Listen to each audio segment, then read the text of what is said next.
నమస్తే, welcome to I dream inside politics with కవిత.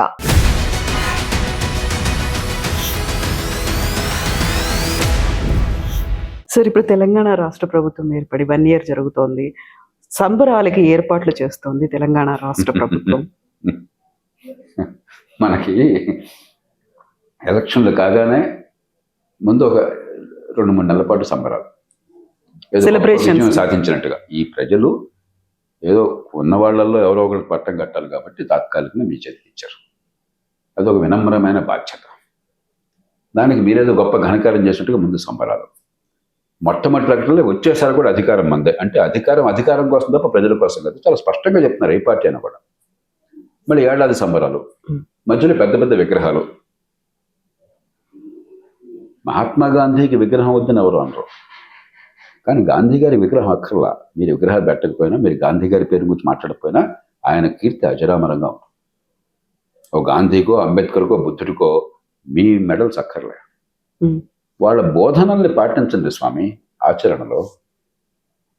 ఈ సామాన్యుల బతుకులు గట్టెక్కట్టుగా మంచి విద్య, మంచి ఆరోగ్యం, మౌలిక సదుపాయాలు, నిజాయితీ అయిన పాలన, చట్టబద్ధ పాలన, అధికార వికేంద్రీకరణ తీసుకురండి స్వామి. అవన్నీ పక్కన పెట్టేసి ఎంతసేపటికి మన ఆడంబరము, మన పటాటోపము, ఆర్భాటము, ప్రచారము. ఏ పార్టీ అయినా సరే, ఈ పార్టీ ఆ పార్టీ నేను ప్రత్యేకంగా చెప్పట్లా. అంచేత ఏదో జరుగుతుంది. ఆ పదవిలో ఉన్న వాళ్ళకి పాపం అందుకోసం ఖర్చు పెట్టాం, ఇంత ఖర్చు పెట్టాక మా పేరు లేకపోతే ఎక్కడ ప్రజాపరకమే పేరు కావాలా, ప్రధానంలో మన ఫోటో కావాలా, జరిగేది ఏంటి మనకు అనవసరం. ఇది పరిపాలనగా తయారైపోయింది, ఇది నడుస్తుంది. సో 1 yearలో దేని మీద ఫోకస్ పెట్టారు, దేని మీద మిస్ అయింది సార్ ఫోకస్ అనేది? 2014లో రాష్ట్రం ఏర్పడ్డప్పుడు పచ్చగా ఉన్న రాష్ట్రం, దేశం మొత్తంలో అత్యధిక మిగులు ఉన్న రాష్ట్రం. అంటే రోజువారీ వచ్చేటువంటి ఆదాయము, రోజువారీ ఖర్చు చూస్తే రోజువారీ ఆదాయం ఖర్చు కంటే ఎక్కువ కావడం చేత దేశం మొత్తంలో 1,16,000 కోట్ల రూపాయలు 5 ఏళ్ల కాలంలో మిగులుగా ఆనాడు 14వ ఆర్థిక సంఘం అంచనా వేసింది. వేణుగోపాల్ రెడ్డి గారు అధ్యక్షుడు, రవిరెడ్డి గారు అధ్యక్షుడు ఆర్థిక సంఘం. అలాంటి రాష్ట్రం కూడా నెల జీతం ఇవ్వడానికి కటకటలాడుతున్నారు. పెండింగ్ బిల్స్, కాంట్రాక్టులు కానీ మరొకటి కానీ బిల్స్ ఇవ్వాలని చెప్పంటే మరి దానిలో అమ్యమ్మలు అడుగుతున్నారు. ఎందుకని? కొన్ని బిల్సే ఆంధ్ర అవుతాయి, డబ్బులు లేవు. అక్కడ చెల్లించాల్సిన చెల్లింపులు ఎక్కువ ఉన్నాయి, ఉన్న డబ్బులు తక్కువ ఉన్నాయి. 100 మందిలో 20 మందికి ఇచ్చేటప్పుడు 20 మంది డబ్బులు ఇస్తే వాడికి ఇస్తానని చెప్పి వచ్చేసింది. ఫీ రీయింబర్స్మెంట్ మన రాష్ట్రంలో అద్భుతంగా ప్రవేశపెట్టాం అనుకున్నాం. ఇవాళ నేను సవాల్ చేస్తున్నాను. నిన్న మొన్న కూడా నాకు ఒక చాలా అత్యున్నతమైన స్థాయి విద్యా సంస్థ అధిపతి చెప్పారు, 110 కోట్ల రూపాయలు బకాయి ఉన్నాయి, ఎలా బతుకుతున్నారండి అన్నాను. సార్, మేమేమో వ్యాపారంలో దొరకడంతో చేయట్లేదు, డబ్బంతా ఇక్కడే పెడుతున్నాము, తంటాలు బడి నాకు వేరే ఆశలు, వేరే కోరికలు లేవు కాబట్టి కనుక 110 కోట్ల రూపాయలు డబ్బులు బకాయి లేకపోతే ఏం చేయాలో అర్థం కావట్లేదు చెప్పారు. ఇప్పుడైతే ఆ పరిస్థితులలో ఇక లంచాలు మింగటము, కమిషన్లు మింగటము, అది కూడా అదివరకు 5%, 3% ఉండేది ఇప్పుడు 30%, 50%కి వెళ్ళిపోవటము. పరిపాలన ఇలా తయారైపోతే ఇది అందరికీ తెలుసు, దీనిలో రహస్యం ఏం లేదు. మనం ఊరికే కప్పెడుతున్న మర్యాద కోసం చెప్పాలి. ఎప్పుడు నిజాయితీగా దీన్ని ఎదుర్కొంటామా? ఎంతకాలం నటిస్తాం? దీనికి అంత ఆర్భాటాలు ఎందుకు? అసలు మనం ఏం గొప్ప పని చేస్తున్నామని మన ఆర్భాటాలు కావాలి, సన్మానాలు కావాలి చెప్పండి. మనకి ఏ పార్టీ అయినా కూడా, ఏ ప్రభుత్వం అయినా, ఏ అధికారి అయినా కూడా. ఈ మధ్య అధికారులు కూడా విచిత్రంగా చేస్తున్నారట. వాళ్ళ వెనకాల సోషల్ మీడియా అట, వాళ్ళు నడిస్తే వెనకాల సినిమాలాగా మంచి కటింగ్లు అట, గ్లామరైజ్ చేయటం అట. ఏం ఉద్ధరిస్తున్నారా మీరు? మీరు ఎంత ఉద్ధరిస్తే ఈ దేశంలో చదువు ఎందుకు ఎట్లా ఉంటుంది, ఆరోగ్యం ఎందుకు ఎట్లా ఉంటుంది, చట్టబద్ధ పాలన లేకుండా ఎందుకు ఉంటుంది, ఇట్లాగా ట్రాఫిక్ ఎందుకు హైదరాబాద్ అంత అధ్వానంగా ఉంటుంది, వర్షం వస్తే వరదలు ఎందుకు వస్తాయి, మురుగునీళ్ళ పారుదల లేకుండా మంచినీళ్ళ మురుగులు ఎందుకు కలుస్తాయి, మంచినీళ్ళు అందకుండా ఎందుకుంటాయి, ఫ్రీగా మంచినీళ్ళు చెప్పి అడగకుండా మంచినీళ్ళు ఇస్తున్నారు. నాకు ఫ్రీగా మంచినీళ్ళు కావాలా? నేను అడిగానా? కానీ మంచినీళ్ళు కావాలంటే మంచినీళ్ళు అందవు చాలా వీళ్ళకి. మరి మీరు ఎందుకని గర్వపడాలా? ఎందుకు సోషల్ మీడియాలో మీరు అదే పనిగా వేయించుకోవాలా? ఎందుకు ఆర్భాటాలు చేయాలి? ఏ సన్మానాలు పొందాలి నాకు చెప్పండి అసలు సార్. ఏమాత్రమైన ఇంగిత జ్ఞానం ఉన్న వాళ్ళకి, అధికారం ఉన్న వాళ్ళకి ఆ స్పృహ కావాలి. చాలామంది చిత్తశుద్ధితో పనిచేస్తున్నారు, నిజాయితీగా చేస్తున్నారు, కానీ మొత్తమే జరుగుతున్న పని చూస్తుంటే ఈ దేశంలో మన ప్రజలకి మన వల్ల ఫలితాలు అందట్లేదు. ఇది నిజాయితీ నిఖార్సు అన్నమాట. మీరు ఎవరైనా కావచ్చు, మీరు ముఖ్యమంత్రి కావచ్చు, ప్రధాన కార్యదర్శి కావచ్చు, ప్రధానమంత్రి కావచ్చు, మంత్రి కావచ్చు, మరొకరు కావచ్చు. ఈ దేశంలో ప్రజలకు అందాల్సిన అందటం లేదు, పరిపాలన సక్రమంగా లేదు, అవినీతి విశృంఖలంగా రాజ్యం ఏలుతోంది, పేదరికం కొనసాగుతోంది, మనలో చాలా లోపాలు ఉన్నాయి. ఆ స్పృహ ఉండాలి కదా. ఆత్మావలోకనం ఉండాలి కదా. అరే పదవి వస్తే బడబడ్డం ఏంటి, ఒక అధికారి కానీ ఒక నాయకుడు కానీ దానికంత గొప్ప అహంకరించడం ఏంటి, సన్మానం ఏంటి? నా మాటలు చాలా విచిత్రంగా అనిపించవచ్చు, కానీ ఒక సగటు మనిషిగా సూటిగా అడుగుతున్నాను. దీనిలో తప్పుంటే చెప్పండి. ఓల్డ్ స్కూల్ కి చెందినటువంటి జేపీ గారు క్వశ్చన్స్ ఉన్నాయి. ఓటు వేసే పౌరులు ఆలోచించండి. మీరు మహారాజులను ఎన్నుకోట్లా, ఒక రాచరికాన్ని సృష్టించట్లా, మీ పన్నుల డబ్బులతో సేవ చేయరా అని చెప్పిన వాడికి నువ్వు ఇచ్చావు అధికారాన్ని.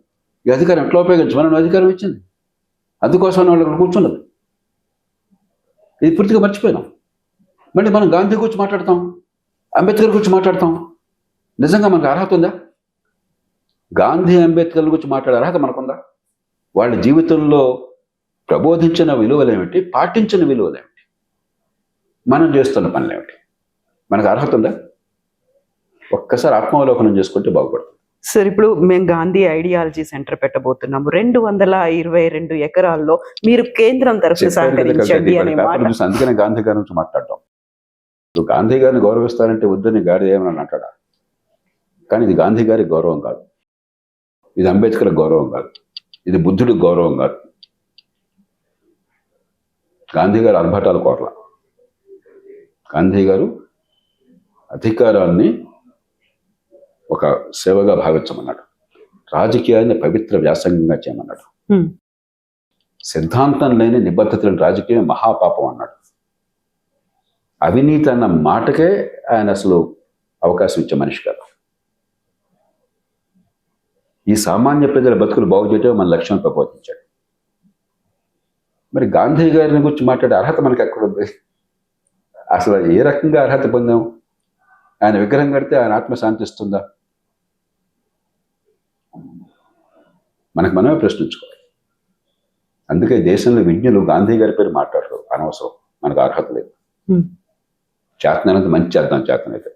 సరే, ఈ సెలబ్రేషన్స్ అనేవి ప్రజాపాలన 1 year కంప్లీట్ అయింది అని ప్రభుత్వం తరఫున జరుగుతున్నాయా, అధికారులు చేస్తున్నారా, ప్రజలు చేసుకుంటున్నారా? ప్రజాధనం సొంత ఖర్చు తేడా లేకుండా పోయింది. హాస్టల్లో చూస్తే 3 లక్షల రూపాయలు జీతాలకు పెట్టి 1,00,000 రూపాయల పిల్లలకు ఇవ్వడానికి కూడా ఇంత గందరగోళం న్యాసం జరుగుతుంది మనం చూసాం. అది ఒక రకమైన వృధా. మరో రకమైనది, ఓ పనికి జరిగే దానికంటే ఆర్భాటానికి ప్రచారానికి జరిగే ఖర్చు ఎక్కువ. మూడోది, మీ ప్రచారానికి మీ లక్ష్యాలకి సంబంధం లేదు, విద్యతో సంబంధం లేకుండా టీచర్ నియామకాలు, దానికి పెద్ద ప్రచారం. అంటే మనకి రాజకీయం చాలా వికృతం అయిపోయింది.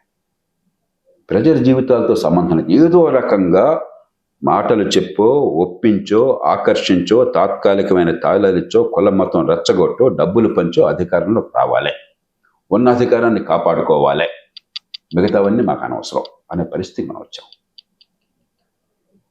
ఇది ప్రజాస్వామ్యానికి క్షేమకరం కాదు. ఇప్పుడే ఈ వారంలోనే మనం రాజ్యాంగం 75వ దినోత్సవం అనుకుంటున్నాం. రేపు జనవరి నుంచి 75వ రిపబ్లిక్ దినోత్సవం, రిపబ్లిక్ 75 వస్తున్నాం, 75 పూర్తవుతున్నాం. ఇప్పుడైనా ఆత్మావలోకనం చేసుకోవాలి. కొన్ని గొప్ప విజయాలు సాధించాం, కొన్ని ఘోర పరాజయాలు ఉన్నాయి. ఈ దేశంలో ఈ అధికారంలో ఉన్న వాళ్ళ కుటుంబాల దగ్గరికి వెళ్ళమనం, వాళ్ళ కుటుంబ సభ్యుల్ని, వాళ్ళ మనవాళ్ళని, మనవరాళ్ళని అనగమని ఒకసారి. వాళ్ళు సంతోషంగా ఉన్నారా? ఈ దేశం చుట్టూ పరిస్థితి సగర్వంగా తలెత్తుకు బతుకుతున్నారు, లేకపోతే ఇది బాగోలేదు, ఇది మార్చకపోతే అనుకుంటున్నారు కదా. మీకు అధికారం పోయిన తర్వాత మీరు ఒకసారి గవర్నమెంట్ ఆఫీస్కి వెళ్తే మీకు ఏమవుతుంది మీకు కనిపించట్లేదా? మీరే చెప్తున్నారు కదా ఇంత అధ్వానంగా ఉందని చెప్పని. ఎక్కడికి వెళ్ళక్కర్లే. దీన్ని మార్చే ప్రయత్నంలో భాగం కాకుండా అధికారం అంటే ఒక పొంగులాగా భావించి, అధికారాన్ని అహంకారంగా చేసుకుని, అధికారం డబ్బు సంపాదించే మార్గంగా చేసుకుని ఏదో ఆర్భాటాలు ప్రచారాలు ఉంటాయి. దాని నుంచి బయటపడాలి. ఎస్ సార్, మీరిచ్చే సజెషన్స్ నిజంగానే పబ్లిక్ కోసం, ప్రజల భవిష్యత్తు కోసం, మన కోసం ఆ ఆలోచన అనేది మిస్ అవుతోంది కదా సార్. నేను చాలా ఆశావాదిని కదా. నేను ఇందాక చెప్పాను, ప్రతి ప్రజాస్వామ్యంలో ఈ అపశృతులు జరుగుతున్నాయి. అమెరికా అద్భుతంగా లేదు గతంలో, బ్రిటన్ అద్భుతంగా లేదు. 1868లో బ్రిటన్లో అప్పుడే గ్లాస్టన్ అధికారంలోకి వచ్చాడు మొట్టమొదటిసారిగా, గొప్ప లిబరల్ నాయకుడు. సుమారుగా ఆ సమయంలో ఒక ఎంపీ గారు ఉత్తరం రాశాడు తన ఓటర్లకి, మీకు తెలుసు, నాకు తెలుసు, నేను 5,000 పౌండ్లు ఖర్చు పెట్టి వేలంపాట్లో గెలిచి ఎంపీనైనా, కానీ నాకు మరొక విషయం కూడా తెలుసు, వచ్చే ఎలక్షన్లో మీరు ఆల్రెడీ ఇంకొకటికి 8,000 పౌండ్లకు అమ్మేసుకున్నారు ఆ సీట్ని, కాబట్టి నాకు రాదు. అవును. కానీ మీకు తెలియాల్సిన విషయం ఏంటంటే నేను వేరే సీట్ని 3,000 పౌండ్లు కొన్నాను. కాబట్టి మీకు లాభమే నాకు లాభమే. నేను 2,000 పౌండ్లు తక్కువతో ఎంపీ పదవి కొంటున్నాను, మీరు అదే పదవికి 3,000 పౌండ్లు ఎక్కువ తీసుకున్నారని చెప్పి రాశాడు. యాక్చువల్గా లెటర్ ఉంది.